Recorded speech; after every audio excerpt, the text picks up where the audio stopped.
우리 금요일에는 좀 더 정확하게 부를 수 있을 겁니다. 아마 주일쯤 되면 오늘 불렀던 이 찬양을 좀 완벽하게 부를 수 있지 않을까 생각됩니다. 그래서 전문가가 필요한 거죠, 그죠? 그래서 우리 전문 시험원들이 오셔야 되는데 자꾸 땡땡이를 치시네요. 여러분, 오늘 본문의 말씀을 보면 우리가 지난번에 우리 같이 살펴봤듯이 동방으로부터 온 박사들이 하나님의 지시하심을 따라서 이제 다른 자신의 고향으로 돌아가게 되고 그 이후의 상황을 오늘 본문의 말씀을 기록하고 있는데 13절 말씀을 보니까 그들이 떠난 후에 주의 사자가 요셉에게 어떻게 했다고 그랬죠? 현몽하여라고 이야기를 합니다. 자, 이게 이 현몽이라는 단어가 언제 또 나오죠? 1장 18절에 예수 그리스도의 나심은 이러하니라 라고 이야기를 하고 난 다음에 20절 보세요. 이 일을 생각할 때에 주의 사자가 현몽하여 이르되, 현몽하여라는 건 뭐예요? 꿈에 나타났다는 거죠. 자, 여러분, 여기에 굉장히 중요한 사실 한 가지가 있는데 이 요셉이라고 하는 사람이 어떤 사람인지에 대해서 우리가 대략적으로 알 수 있어요. 왜냐하면 하나님의 계시가 선명하게 주어진다는 건 무슨 의미를 가지고 있죠? 그가 어떤 사람이라고 하는 거예요? 그가 하나님의 말씀에 뭐한 사람? 사로잡혀 있는 사람이라고 하는 거예요. 그러니까 여러분, 우리가 이사야 7장에서 봤지만 이사야 7장에서 하나님께서 이사야를 통해서 아하스에게 그 예언의 말씀을 줄 때는 정확하게 줍니까? 아니면 두리뭉실하게 줍니까? 하나님의 계시의 말씀이 정확하게 그에게 주어진 게 아니고 두리뭉실하게 주어집니다. 왜냐하면 이사야 7장에서 젊은 여자가 뭐를 낳을 거예요? 아이를 낳을 거예요. 근데 거기에서는 젊은 여자라고 나오지 처녀라고 나오지 않거든요. 그 이야기는 무슨 이야기예요? 하나님의 예언의 말씀이 주어지고 있지만 아하스가 어떤 사람이기 때문에 하나님의 말씀을 전혀 수납하는 사람이 아니기 때문에 그 생명의 말씀을 기억하고 그 말씀을 따라 순종하는 사람이 아닐 뿐만 아니라 그가 하나님의 말씀에 천착해서 그 생명의 말씀에 매여 있지도 않은 사람이라고 하는 거예요. 그러니까 아하스는 하나님의 말씀을 어떻게 여긴다는 거예요? 경히 여긴다는 거죠. 말씀은 있으되 선지자가 함께 있지만 그 말씀을 들을 준비가 전혀 되어져 있지 않은 사람이었죠. 그러니까 하나님의 말씀이 전혀 들려지지 않고 그 하나님의 말씀을 들을 준비가 전혀 되어져 있지 않은 사람에게 하나님의 말씀이 어떻게 주어져요? 정확하게 주어지는 게 아니라 두리뭉실하게 주어져요. 왜냐하면 그 말씀이 정확하게 주어진다 할지라도 그가 뭐 할 수 없기 때문에 깨달을 수 없기 때문에. 그런데 더 중요한 사실이 있죠. 이사야서에 나타나는 하나님의 예언과 하나님의 계시가 어떻게 주어지는가 하면 보기는 보아도 뭐하지 못해요? 보지 못하고, 듣기는 들어도 깨닫지 못하고, 마음으로 믿어 순종하여 하나님의 은혜의 역사를 경험하고 맛볼 사람들이 없다는 거죠. 아하스가 그 대표적인 예라고 하는 거예요. 그러니까 아하스에게 말씀이 주어질 때는 하나님의 계시가 이사야 선지자, 그 대단한 이사야 선지자를 통해서 하나님의 말씀이 주어지고 있음에도 불구하고 선명하게 주어지지를 않습니다. 그런데 동일하게 주어진 그 생명의 말씀이 요셉에게는 젊은 여자가 아이를 낳는 게 아니고 한 번도 남자를 만나본 경험이 없는 그 동정녀를 통해서 누가 나온다는 거예요? 메시아가 이 땅 가운데 오신다는 겁니다. 그래서 분명하게 말씀하죠. 여러분 1장 23절 보세요. 보라, 처녀가 잉태하여 아들을 낳을 것이요 그의 이름은 임마누엘이라 하리라. 여기서 처녀라는 단어가 나오죠. 한 번도 남자를 경험해 보지 못한 사람, 여자. 그런데 이사야에서는 어떤 여자라고요? 젊은 여자예요.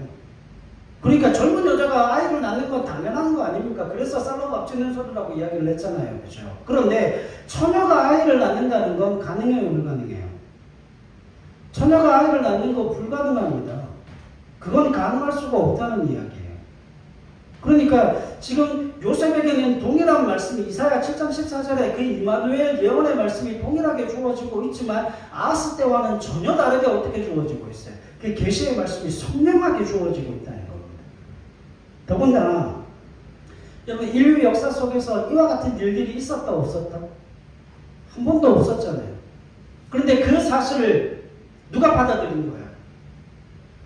요셉이 받아들인 겁니다. 요셉이 그 약속을, 그 하나님의 말씀을, 형통하여 꿈에 나타난 그 하나님의 계시, 그 생명의 말씀을 받아들이고 그 말씀이 그 마음판에 새겨졌을 뿐만 아니라 그는 그 말씀에 순종하여 자기 아내 마리아를 뭐하지 않아요? 버리지 않습니다. 그런데 오늘 13절 말씀에 보면 주의 사자가 요셉에게 또 나타납니다. 그래서 요셉에게 하는 이야기가 이르되 헤롯이 아기를 찾아 죽이려 하니 일어나 아기와 그의 어머니를 데리고 어디로 피하여 가라? 애굽으로 피하여 가라. 자, 여러분 지금 베들레헴에서 애굽까지는 거리가 어느 정도 될까요? 더군다나 갓난아이를 낳고 있죠. 마리아는 지금 이제 아이를 낳았어요. 마리아는 이제 아이를 낳고 그 아기 예수는 너무 어리고 그리고 결정적으로 요셉과 마리아가 부자였을까요? 가난했을까요? 제가 볼 때는 굉장히 가난했던 것 같아요.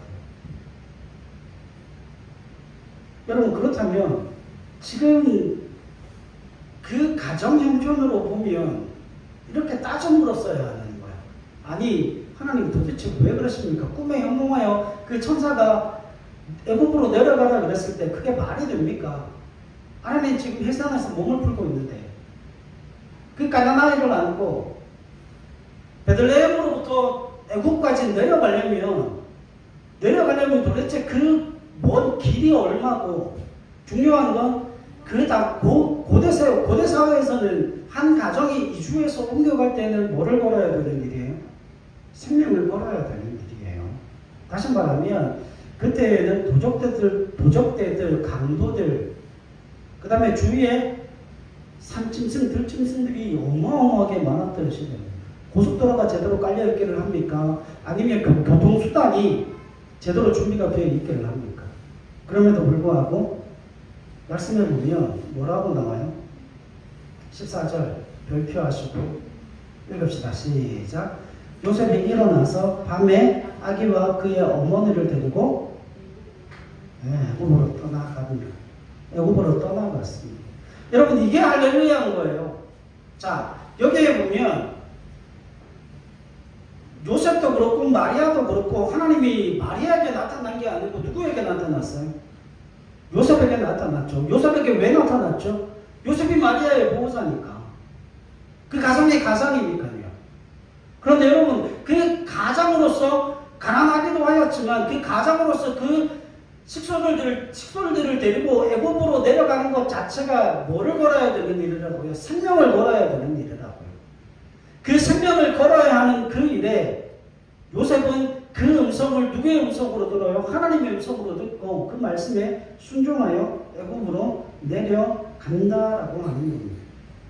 그런데 중요한 건 납득이 되어지지 않는 그 상황이 납득이 되어지지 않는다면 요셉이 내려갈 수 있었을까요?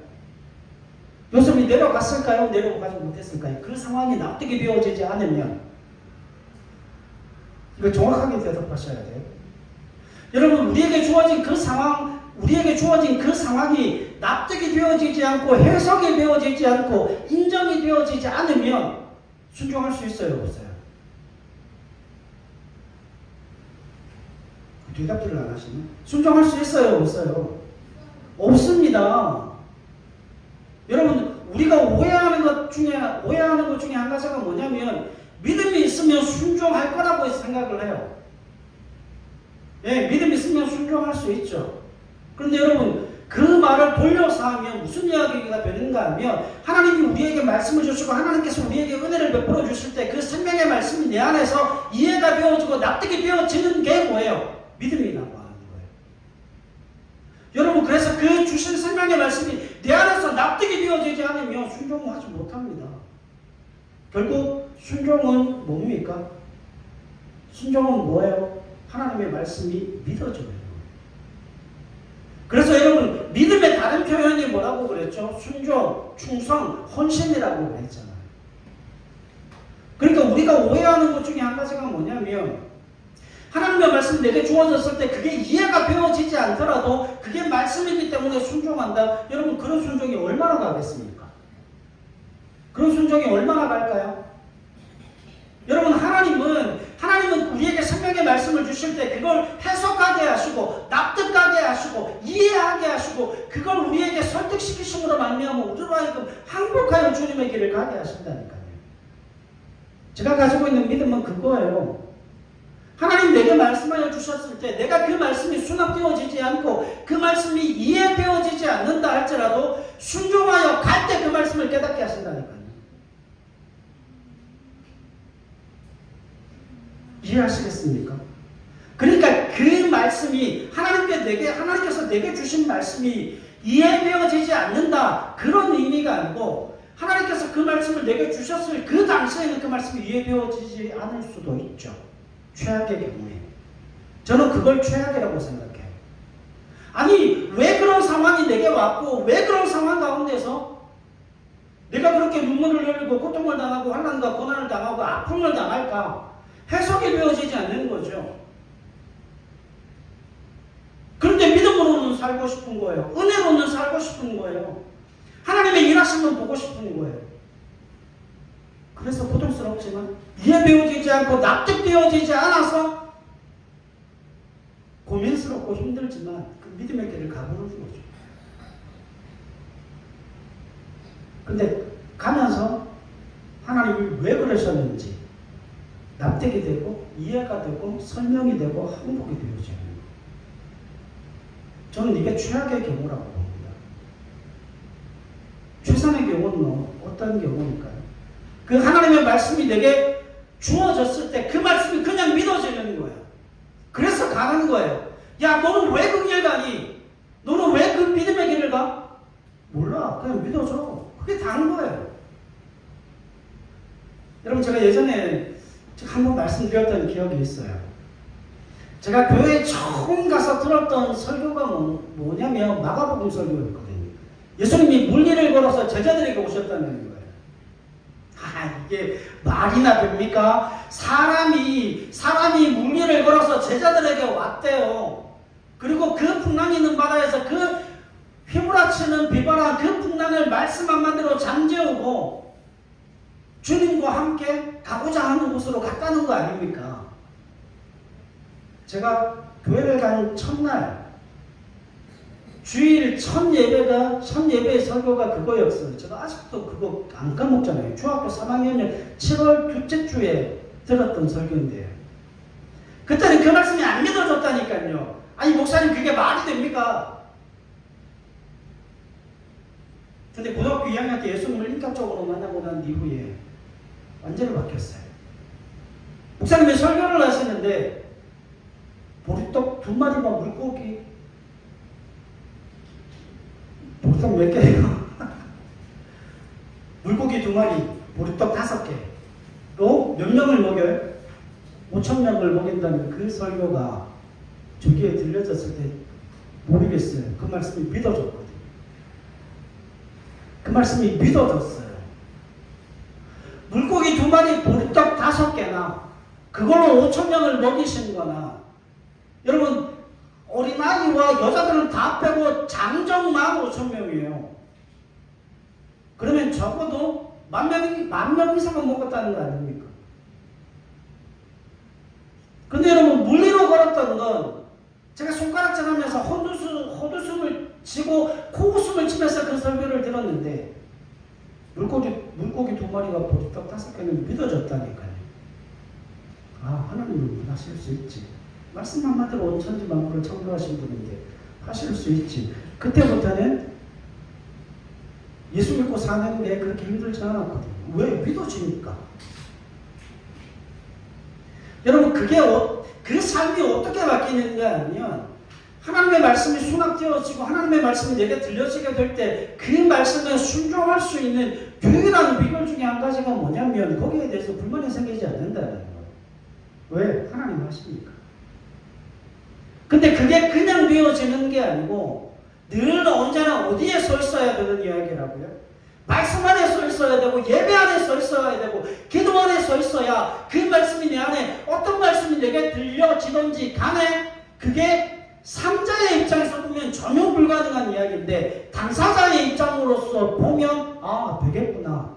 그게 은혜로 주어진다는 거예요. 그래서 예수 믿고 사는 일은 하나님과 나 사이에 주어진 그 약속으로 말미암아 삼자들로부터 오는 그 수많은 유혹과 미혹을 물리치는 싸움이에요. 여러분 주위에서 다 안 된다고 이야기를 합니다. 주위에서 다 안 된다고 이야기를 해도 하나님 된다 하시면 됩니다. 그거. 근데 주위에서 다 된다고 하지만 하나님 한 분이 안 된다고 하시면 노하시면 그 일은 안 되는 거예요. 제가 성경을 읽으면서 한 가지 고민스러웠던 게 그겁니다. 13절로 14절에 보면 애굽으로 피하여 내가 내게 이르기까지 거기 있으라 하나님이 지시하시고 요셉이 일어나 밤에 아기와 그의 어머니를 데리고 애굽으로 그날 밤에 갔답니다. 여러분 요셉이 하나님의 흉몽을 언제 봤어요? 깨고 있는 상황에서 봤습니까? 잠을 자면서 봤습니까? 흉몽이라는 건 꿈에 나타났다는 거 아닙니까? 요셉이 꿈에 하나님의 음성을 듣고 그 음성이 하나님의 음성인 줄 알고 뭐 하는 거예요? 곧바로 일어나 잡자를 다 털어내고 일어나 곧바로 애굽으로 내려갔다는 거예요. 여러분 이거 어떻게 가능합니까? 믿어지면 가능한 거예요. 믿어지면 가능한 거예요. 그러니까 여러분 예수 믿는 사람들에게 있어 한 가지 철칙이 좀 줘야 돼요. 한 가지 철칙은 뭐냐면 그게 하나님께서 내게 주신 말씀으로 믿어지면 뭐 하면 됩니까? 그게 내 앞에 눈으로 보여지지 않는다 할지라도 그걸 소망으로 가지고 계셔야 됩니다. 근데 그게 어떤 경우에도 하나님께서 그걸 내게 약속으로 주실 때는 그 약속을 어떻게 받으면 안 돼요? 두리뭉실하게 받으면 안 돼요. 누구처럼 받으면 안 됩니까? 아스처럼 받으시면 안 됩니다. 어떻게 받아야 돼요? 요셉처럼 받아야 됩니다. 선명하게 받으셔야 돼요. 그래서 하나님 내게 허락하셨는데, 내게 약속을 주셨는데, 내게 말씀을 하셨는데, 하나님 그 말씀 내 안에 선명하게 있습니다. 그 선명한 말씀을 붙들고 내가 기도해 볼 겁니다. 내가 기도할 겁니다. 내가 그 말씀 붙들고 하나님의 역사가 어떻게 일어날 건지 눈으로 확인할 겁니다. 이런 그 믿음의 고백이 있어야 한다는 거예요. 결국 주신 말씀대로 하나님이 뭐 하실 거기 때문에 일하실 거기 때문에. 여러분 우리가 믿는 믿음은 그거 아닙니까? 하나님께서 일하심의 확신이 믿음 아닙니까? 그러면 하나님은 어떻게 일하시겠어요? 주신 약속대로 일하시겠죠.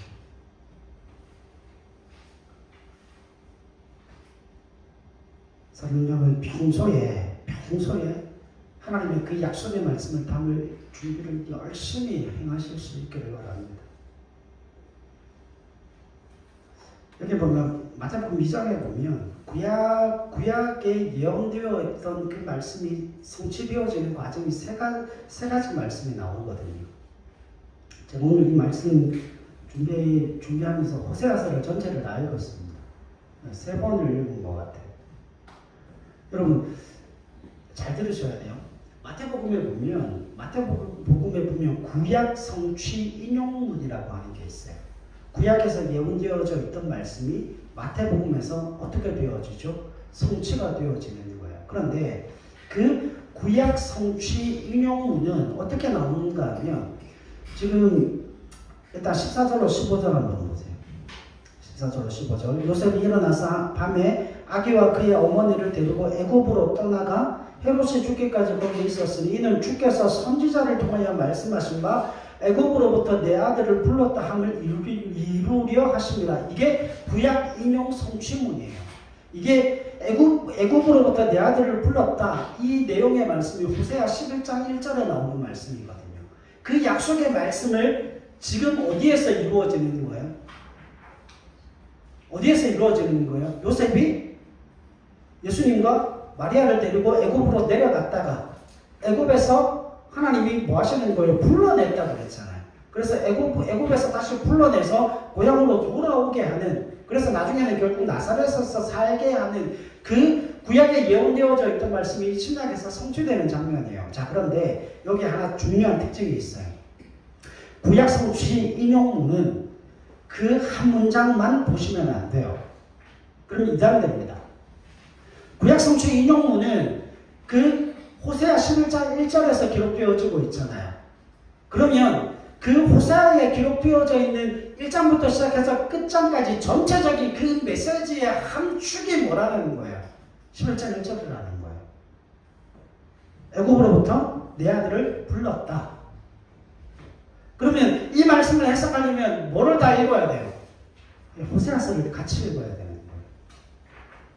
자, 그런데 여기에 보면 여러분 이 요셉의 순종이 누구의 예언을 실제적으로 삶 속에서 이루는 겁니까? 호세아의 예언을 이루는 거죠.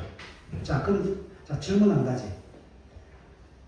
지금 이 사람 요셉, 하나님의 말씀에, 꿈에 하나님의 말씀을 듣고 그 말씀에 순종하는 요셉은 자신이 직접 구약에 있는 그 말씀을 성취하는 것이라고 하는 생각이 있었을까요? 없었을까요? 이 사람은 몰랐죠. 이 사람은 몰랐는데 이 사람은 뭐 하는 거예요?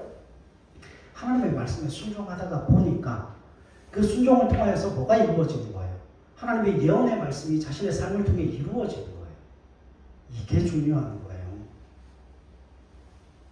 여러분, 하나님의 생각은 우리의 생각과 달라서 우리가 가지고 있는 그 편협함보다 하나님의 생각이 훨씬 더 풍성하십니다. 그래서 요셉은 하나님의 그 말씀에 순종하였을 뿐인데 그 삶을 통하여서 구약 역사를 이루어 가시는 하나님의 은혜의 역사가, 섭리의 역사가 요셉의 삶을 통해서 이루어지게 되는 거죠. 자, 그러면 여러분, 오늘 본문에 나오는 애굽으로부터 내 아들을 불렀다, 이 이야기가 무슨 의미를 담고 있을까요? 이게 굉장히 중요한 의미거든요. 여러분, 이 이야기는 앞으로 아기 예수님께서 이 땅 가운데 오셔서 성장하시고 공생애를 살아가시는 동안에 그 모든 삶을 통하여서 그 예수님의 사역이 어떻게 되어질까에 대한 결정적인 힌트를 우리에게 제공해 주고 있다라고 하는 겁니다. 여러분, 예수님은 이 땅에 오셨을 때 누구와 함께 하시기 위해서 이 땅에 오셨는가 하면 그 이스라엘과 함께 하기 위해서 이 땅 가운데 오셨죠. 왜냐하면 이스라엘 사람으로 유대인으로 이 땅 가운데 오셨잖아요. 그러면 아기 예수님께서 그 왕좌를 버리시고 이 땅 가운데 오셔서 유대인이 되셨고 이스라엘 사람이 되셨다라고 하는 건 그들과 함께 사시기 위해서 이 땅 가운데 오신 거잖아요. 그게 뭐예요? 임마누엘입니다. 자, 그러면 그 예수님께서 이 땅 가운데 오셔서 행하시는 일은 뭘까? 지금부터 짧게 한 10분 동안만 성경을 같이 좀 보겠습니다. 호세아 1장으로 한번 가보십시다. 호세아 1장 2절 보겠습니다. 여호와께서 처음 호세아에게 말씀하실 때 여호와께서 호세아에게 이르시되 너는 가서 음란한 여자를 맞이하여 음란한 자식들을 낳으라. 이 나라가 여호와를 떠나 크게 음란함이니라. 아멘. 지금 호세아에게 아내를 맞이하라라고 이야기를 하시는데 그 아내가 누군 거예요? 3절에 보면 디블라임의 딸 고멜이라고 하는 여자입니다. 이 여자가 어떤 여자예요?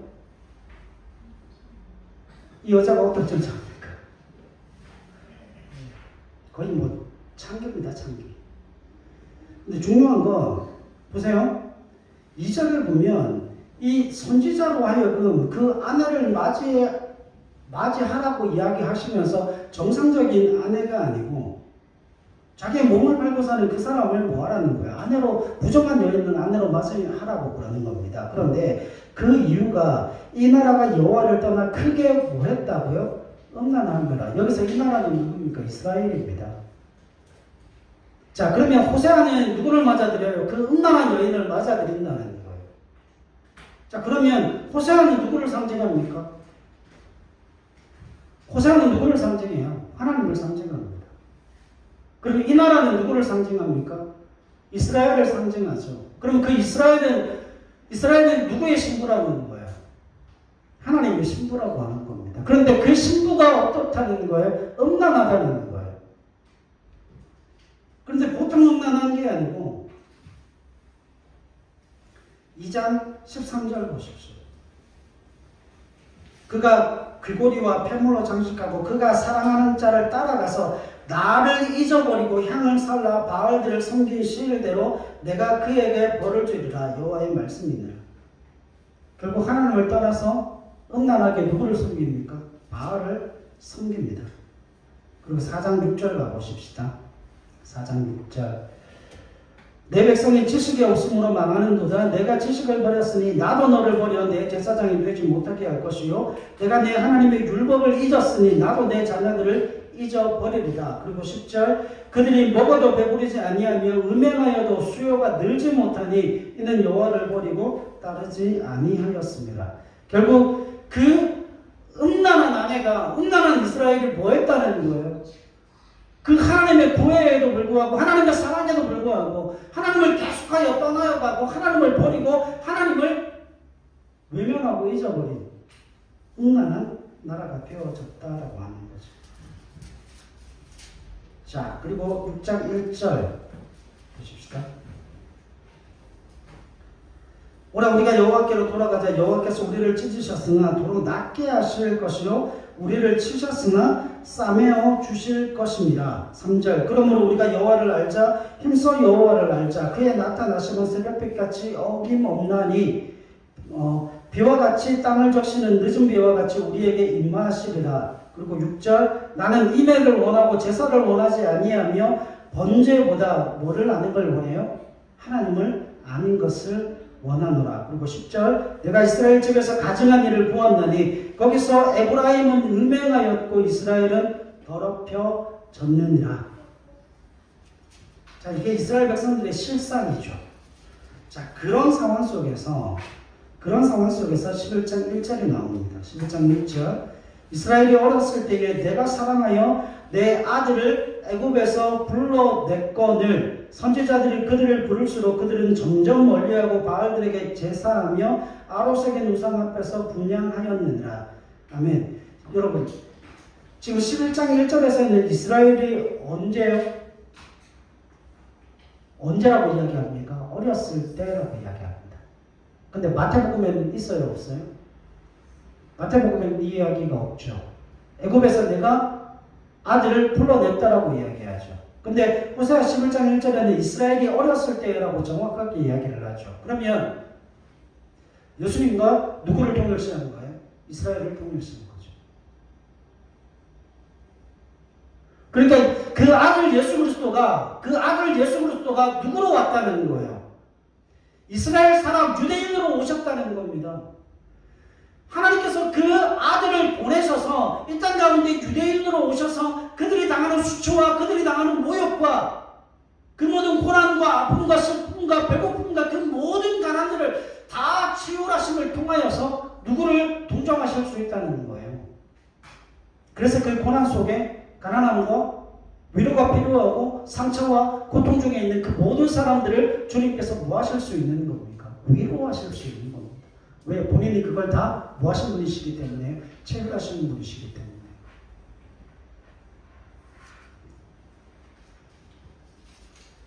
자, 그리고 11장 8절 별필하시고요.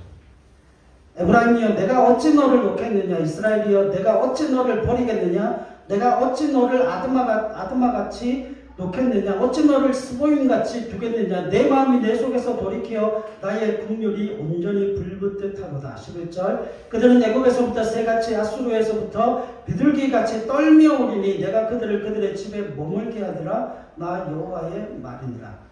그리고 12장 5절로 6절. 여호와는 만군의 하나님이시라. 여호와는 그를 기억하게 하는 이름이니라. 그런즉 너희 하나님께로 돌아와서 인애와 정의를 지키며 항상 너의 하나님을 바랄지니라. 아멘. 자, 여러분, 그래서 14장 2절 보십시오. 너는 말씀을 가지고 여호와께로 돌아와서 악의 길을 모든 불의를 제거하시고 선한 바를 받으소서. 우리가 수송아지를 대신하여 입술의 열매를 주께 드리리이다. 우리가 아수르의 구원을 의지하지 아니하며 말을 타지 아니하며 다시는 우리의 손으로 만든 것을 향하여 너희는 우리의 신이라 하지 아니하오리니 이는 고아가 주로 말미암아 긍휼을 얻음이니이다 할지니라. 아멘. 자, 다시 마태복음 2장이요. 그래서 2장 14절에 15절에 애굽으로부터 내 아들을 불렀다. 여러분 적으세요. 그러니까 결국 호세아를 통해서 하나님께서 보여주시는 바가 뭐예요? 너희는 나를 버리고 너희는 나를 떠나가고 내가 너희에게 허락한 모든 은혜로 말미암아 그 모든 것을 가지고 바알에게 가서 사랑을 구애하고 구걸하고 그에게 짓밟혔음에도 불구하고 내게 돌아오지 않은 너희들을 나는 자비와 긍휼과 사랑으로 너희를 돌이키고 회복시키며 너희를 아내로 맞아들였던 나의 사랑과 자비와 긍휼로 내가 너희를 떠나지 않고 버리지 아니하고 회복시켜 주겠다는 거예요. 자, 그러면 애굽으로부터 내 아들을 불렀다라고 하는 그 의미 가운데 애굽은 뭡니까? 출굽을 이야기하는 거예요. 이스라엘 백성들이 갇혀 있었던 노예로 갇혀 있고 억눌리고 상하고 피 흘리고 고난당하고 고통 속에 놓여져 있었던 그 모든 삶의 그 모든 노예의 현장 가운데서 네 아들을 풀어낸 것 같이 이제는 그 예수 그리스도께서 이스라엘로 오심으로 말미암아 우리와 더불어 이 땅 가운데 존재하시는 임마누엘로 그의 앞으로의 생애의 그 모든 사역들이 무엇으로 이루어질 것이다. 여러분, 그 예수 그리스도의 그 사역이 무엇으로 이루어지는가 하면 흑암에 앉은 자들에게 큰 빛이 임하였고 사망의 그늘진 땅에 거하던 백성들에게 빛이 비추어졌다는 것. 그래서 그들이 그 억눌림 가운데 노임을 받을 것이고 그들이 그 고난과 고통 속에서 생명을 얻게 될 것이고 회복을 얻게 될 것이고 하나님의 역사와 그 사랑의 긍휼의 풍성함으로 말미암아 그들의 삶을 회복하고 구원하고 생명의 은혜로 풍성히 채워지는 그 사역들이 누구를 통해 이루어질 거라는 겁니까? 예수 그리스도를 통해서 이루어질 거라는 거예요. 그래서 여러분, 이 짤막한 한 절, 애굽으로부터 내 아들을 불러냈다. 이 한 절을 해석하기 위해서는 반드시 뭘 봐야 돼요? 호세아서 전체를 한번 읽어봐야 된다. 그 호세아에 담겨져 있던 그 하나님의 모든 의도가 이제는 신약의 예수 그리스도의 그 사역을 통하여서 그 모든 의도가 예수 그리스도의 그 모든 사역을 통하여서 이스라엘 백성들에게 담겨지게 될 것이고 우리는 누구입니까? 우리는 영적인 이스라엘 아닙니까? 그 영적인 이스라엘 백성이 하나님의 자녀들, 하나님의 백성들에게 예수 그리스도로 말미암는 생명의 역사, 그 자비와 긍휼의 은혜가 부어질 것을 약속으로 주어지고 있더라고. 그러니까 여러분, 좀 가난해도 괜찮아요. 건강이 좀 못해도 괜찮아요. 왜냐하면 우리의 가난을 채워내시고 우리의 건강을 회복시켜 주실 그 주님이 나와 함께 임마누엘로 존재하시는 하나님이시기 때문에. 그래서 제가 말씀드리잖아요. 여러분, 우리가 그 어떤 상황 속에서 놓여져서 하나님 이 상황이 고통스럽고 힘든데 이게 해석이 되어지지 않습니다. 그러나 그걸 믿음으로 살아보세요.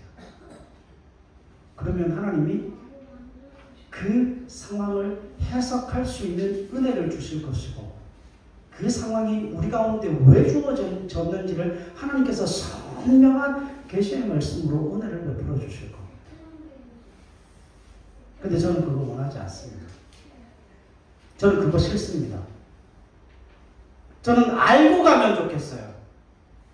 하나님이 선명한 계시의 말씀을 주시고 그 요셉에게 선명한 계시의 말씀을 주셨던 것처럼 애굽으로 내려가고 네 안에 그 마리아가 잉태한 그것은 하나님의 성령으로 말미암아 된 것이다.